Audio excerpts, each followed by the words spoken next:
Gamaggamni raawwii hojii ji'a kilaastera bulchiinsa horataalee mootummaa geggeeffame. Pirezidaantiin itti aanaa mootummaa naannoo Oromiyaa obbo Awwaluu Abdii waltajjii gamaggamaa kanarratti argamuun haasaa taasisaniin hojiilee hojjennuun uummata biratti fudhatama argachuu fi waan hunda seecaanee adda baasuun cimnee itti fufiinsaan hojjechuu gaafata jedhaniiru. Hojii hojjenne tokko lama sadii dhiyeeffannee waan hojjenne sirriitti adda baasee nu seecaa'eeti. Kanaaf daanyaan kenneen nu ta'a uummata keenya ta'a jechuudha.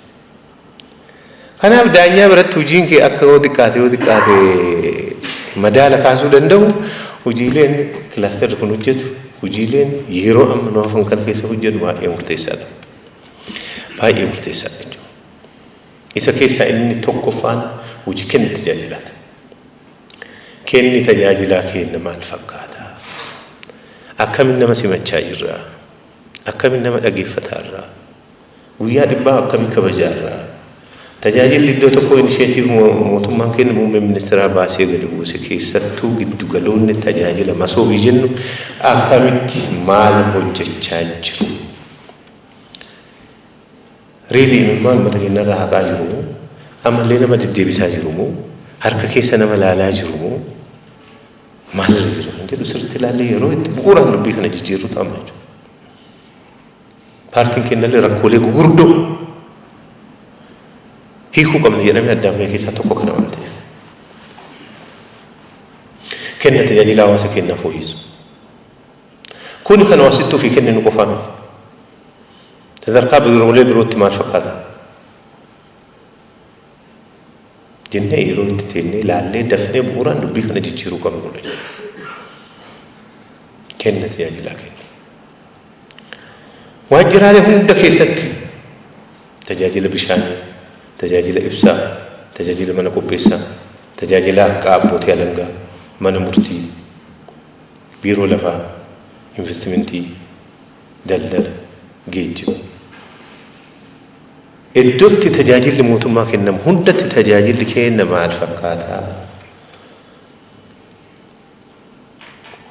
Mootummaanis paartiinis akka paartii xiyyeeffannoo ajandaa nambar 1 nambar 2 dhimma xiyyeeffannaa kennee jijjiiruu qabnu jedhee kallattii kaa'ee irrattis hojjetamaa ture sirnallee dijitaalessuu dabalatee hojiin baay'een hojjetamaa ture jira. Kun mana hojii kennaan yeroo itti ilaalluudha jechuudha. Kilaasterri bulchiinsa horataalee mootummaa bu'aa fi galii mootummaa guddisuun guddina dinagdee biyyattii daran milkeessuu akka mul'ataatti qabatee hojii hojjechaa jiruu fi xabaasuu fi bara kana hojii bu'a qabeessa hojjechuu irratti kan argamu ta'uu itti gaafatamaa waajjira kilaastera bulchiinsa horataalee mootummaa obbo Shallamaa Imaanaa himaniiru. Bara kana galii naannichaa daran dabaluuf karoorfamee hojii hojjetamaa tureen hanga kurmaana lammaffaa kanatti qarshii biliyoona 44.3 sassaabuuf karoorfamee olitti biliyoona 100 fi biliyoona 60 ol sassaabuun danda'ameera. Kurmaana lammaffaa kana keessatti biliyoona 44.3 walitti qabuu karoorfamee amma biliyoona 160 deemee jechuudha.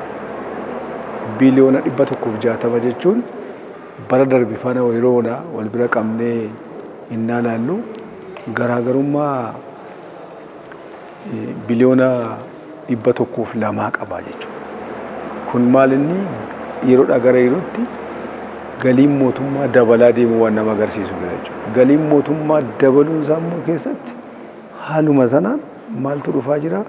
Misooma fi fedhii uummataa sanaa deebisuudhaaf carraa guddaadha jechuudha. Kenniinsa tajaajilaa si'ataa fi qabatamaa uummanni kan yeroo kamiyyuu caalatti irraa fayyadamaa ta'uu akka danda'uuf tajaajila iddoo tokko diriirsuun fayyadamummaan uummataa akka dabalu taasisuun danda'amuu heeranii bakkeewwan hunda qaqqabsiisuuf hojjetamaa jiraachuu dubbataniiru. Gaaffii misoomaa hawaasni kaasuu deebisuu fi pirojektoonni hojjetamaa jiranis yeroo qabame keessatti xumuramuun tajaajilaaf akka oolan hojjetamaa jira jedhaniiru obbo Shallamaani. Humna waloo dhimma itti ba'aa jirru keessaa buusaa gonofaa buusii walitti qabuun hojii boonsaan hojjetamaa jiraachuus himaniiru. Kilaastera keenyaa keessatti buusaa gonofaan fi kenni tajaajila lammummaa humna walooti jechuudha.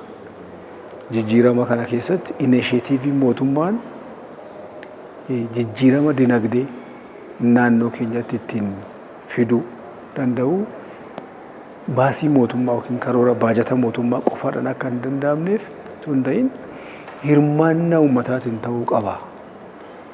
Uummanni yoo jennu hawaasa uummata keessa jiru kan barumsa qabus, ogummaa mataasaa qaba, humni qaba, qabeenya garaa garaa akaakuudhaan gosaan qaba. Kun hundumtuu walitti dhufee gara qarshiitti innaa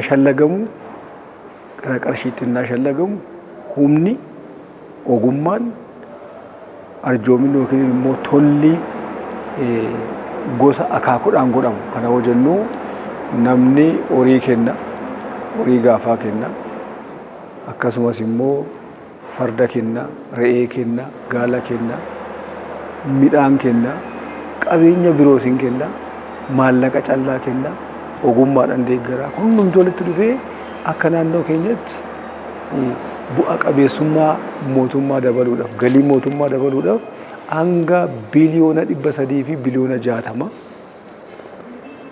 karoora qabame sanaa ol deemamee jira jechuudha. Kun kurmaana lammaffaa keessatti.